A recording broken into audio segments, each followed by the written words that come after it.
So I wanted to record this video before the verdict came out between the trial of the People versus Daystar, but I did not get a chance to record it because the deliberation was only a day and a half. I wanted to look at this in totality and from the perspective not only on the ultimate conclusion, but how the case was looked at, how the court of public opinion has perceived this trial, how it's been covered through the different journalists and blog sites and different things like that. And I feel like that is a case study within itself. But because we are here today, I'm gonna go ahead and start off by saying Tory Lanez convicted of all 3 charges that he was in court for. Those charges include assault with a semi-automatic firearm, carrying a loaded unregistered firearm in a vehicle, and discharge of a firearm with gross negligence. Now, Tory Lanez is facing up to 20 years in jail. And I want to start by saying, hey, justice for Meg Thee Stallion. Let's put our panda bear outfits on, because I know I'm going to get that in the comments section. I know that that's what they're going to say no matter what I say, so I might as well fully embrace it. I've decided to live a panda bear lifestyle. I've even got a little tail on my panda bear outfit. You see what's going on with me. In a serious manner, I think this is a very good case study and time to look at the way that people perceive different concepts in today's society. But I will wear this panda bear outfit because it is warm, and right now it's like currently -32 in Atlanta, Georgia. So from the first step, I want to talk about all the publications and different avenues and sites in which people were receiving their news on this verdict. If you saw websites like No Jumper and Say Cheese TV put out a post a day before deliberations were done and while the jury was actively in court deliberating what was going on. In fact, they weren't even in court, they were on lunch, so they weren't even deliberating. So how a judgment came down while they were at lunch was insane to me. But on December 22nd, there went around this mysterious piece of paper and it said that Tory Lanez was not guilty of 2 charges, but guilty of 1 charge. And people ran with it and said that Tory Lanez was not guilty. I mean, publications with millions of followers, large backings, and people used them as a viable source, running with their words, which were ultimately lies and assumptions and trying to be the first and get that gotcha moment. Now, I thought we had learned from the Kobe Bryant situation where, you know, Kobe came to a tragic ending, him, his daughter, and a couple of other people in a helicopter, that being first is not more important than being right. But I've been saying in the different live streams, and we've been live streaming and covering this trial in its entirety in spaces, so you can check out my Twitter and you can check out the live streams on this channel to see how we were breaking down each day, that this was going to be our version of the O.J. Simpson trial, which in reality, looking back on it, I feel like that was a misstep. O.J. Simpson and the trial that he had was not this situation right here. But I meant that by people would surround TV, give their opinions, believe their realities and their narratives until the end of time and die with it, pressing the issue constantly, no matter the outcome. But I want to point out the publications and ways that people followed this trial first, because it made the canvas for the warping of the picture of the entirety of the way that this trial would go. Since day one, the way that the media has been placing narratives and spinning talking points and ultimately straight up lying on people's names has painted the way that people perceive this trial. It's made people believe that Tory is this innocent person, and without a shadow of a doubt, he's innocent,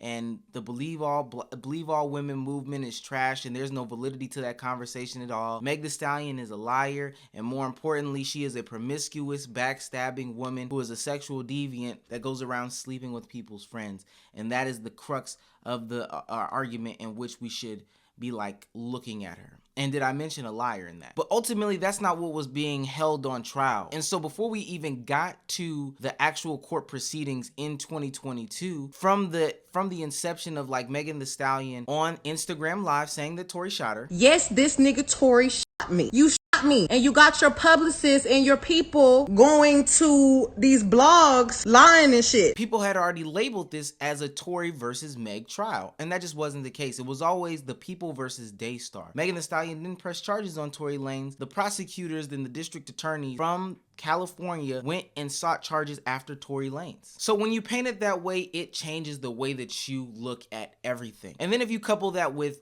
affluent men, specifically those that populate the rap media sphere, whether they're artists or entertainers or supposed to be cultural icons, backing the person who is the alleged assailant, who is the person who ultimately got convicted of shooting said person. I mean, it makes it hard for people to base their opinions and form a narrative that isn't it based out of like misogyny. We saw a bunch of very affluent people not show their support for Megan Thee Stallion, i.e. Drake, i.e. DaBaby, i.e. 50 Cent, i.e. Joe Budden. I'm finished with these niggas, and I don't like that girl. i.e. DJ Academics. I mean, the story goes on and on and on and on. And mind you, it wasn't just a male-centric world in which it was populated. Misogyny can be perpetuated by women as well. So we saw the reporters, the bloggers like Malargo Grams, go on these different platforms, go on Mob Radio and shade Megan Thee Stallion. And come to find out, based off of, you know, what they say, some of these things were even backed by Tory Lanez and his camp. And so when we get to the trial and people are in court, we're seeing slowly but surely that the internet perception is that it is still Megan Thee Stallion versus Tory Lanez. And even in the opening arguments from the defense, it is about her sexual past and her history. One of the first things that the defense attorney said is that Megan Thee Stallion is somebody who betrays her best friend. She slept with not only Tory Lanez behind her back, but she's also slept with DaBaby and Ben Simmons. Now, I paid close attention to this trial. Ben Simmons and DaBaby were never brought up again in this conversation, yet they felt like it was so important to bring them up in the conversation for only one purpose: to paint the narrative that Megan Thee Stallion is an overly promiscuous woman. And now I know what you're thinking. How is Ben Simmons shooting off the court just like this, but not shooting on the court just as well? But it's because it's all lies. I mean, Ben Simmons even came out with a post on his Instagram story saying that they were accusations. These are not accusations. This is false accusation. And mind you, it wasn't about ever touching those stories again. It was just about painting a picture of Meg Thee Stallion. And as days went on in the trial, as I consumed the content, consumed the media, consumed the reports of the transcripts and different things like that, it seemed to me that people weren't taking a step back and observing the case from a bird's eye view. But what it seemed to me is they were trying to pick points that fit their narratives. Now, that could be on both sides, but however, the facts remain true in the conclusion of the case that Tory Lanez shot her. But so on the other side of the fence, in the Tory Lanez side, people were looking to poke holes in every single situation and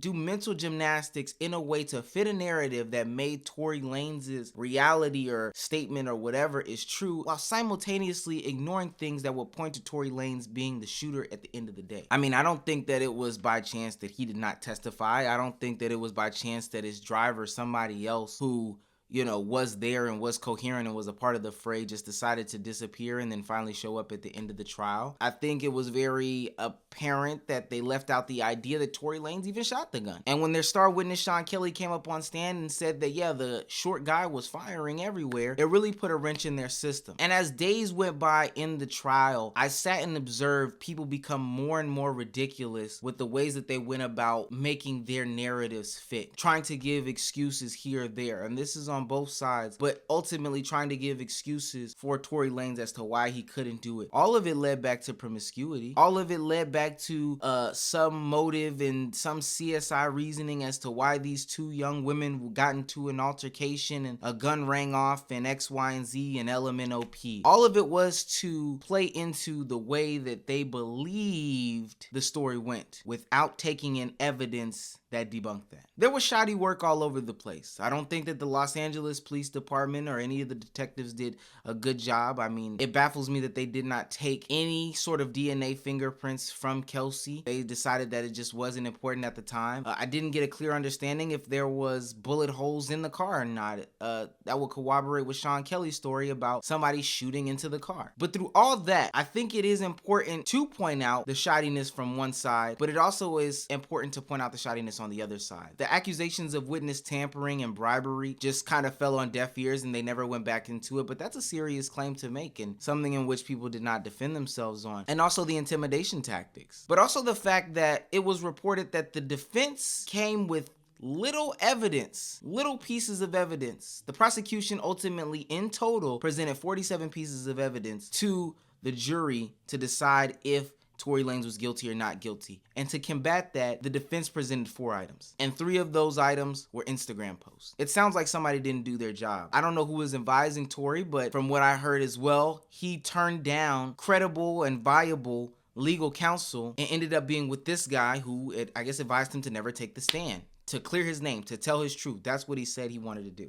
So as I sat there with my reporter glasses, I looked at this case with a lens and I determined that no one would win. And mind you, Megan Thee Stallion got the justice that she wanted, that she saw true, that ultimately came to be fruition, that Tory Lanez shot her. But as I sat in a space at the end of the trial, all I saw was people give excuses, talk about the justice system failing them, talk about, you know, how this was an atrocity, just like Tory Lanez's dad. It's not over. God does not lose. I know that this is wickedness. How it felt this way for them, and give every reason as to why they did not believe the outcome was the right outcome. As opposed to coming to grips with this being the actual possibility and saying that a black man shot a black woman and is going to jail for it. You know, I saw people mix these situations up with the Believe All Women's movement and the Amber Heard and Johnny Depp trial without actually diving deep into the meat and potatoes of either of those conversations and realizing where the differences and maybe some of the similarities may lie. I think that when we talk about these movements, we get so caught up in the extremes on both ends that we never get to the actual crux of these conversations to distinguish what is true and what is false and what is just something that fits a narrative in our mind. There were so many people that told me that they could not believe that a man could shoot a woman, but here we are, disregarding the facts of the statistics or the evidence or the anecdotal experiences of men being disproportionately violent towards women. Tory Lanez and a lot of people that supported him in his camp have a lot of apologies to do. And I will be waiting in these next few months, hell, next few weeks. Honestly, they should be coming out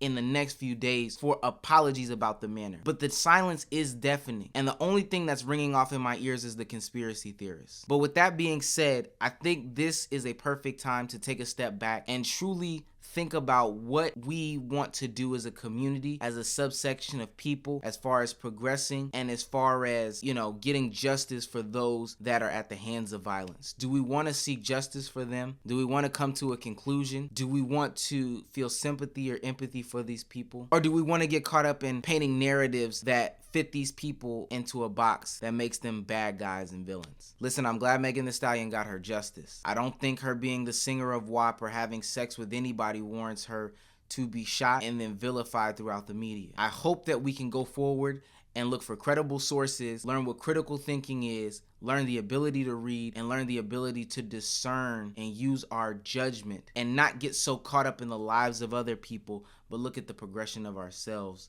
going forward. But you know what I'm always say, I could be wrong. Listen, if you want to go back and look at all the lives that I have covering this case, all of those will be in a playlist, and I'll link the playlist down below. And then on my Twitter, you can go through all the Twitter spaces that we had while we were live reading the trial are there as well. I'm ready to move past this. This was very tiring, to be honest with you.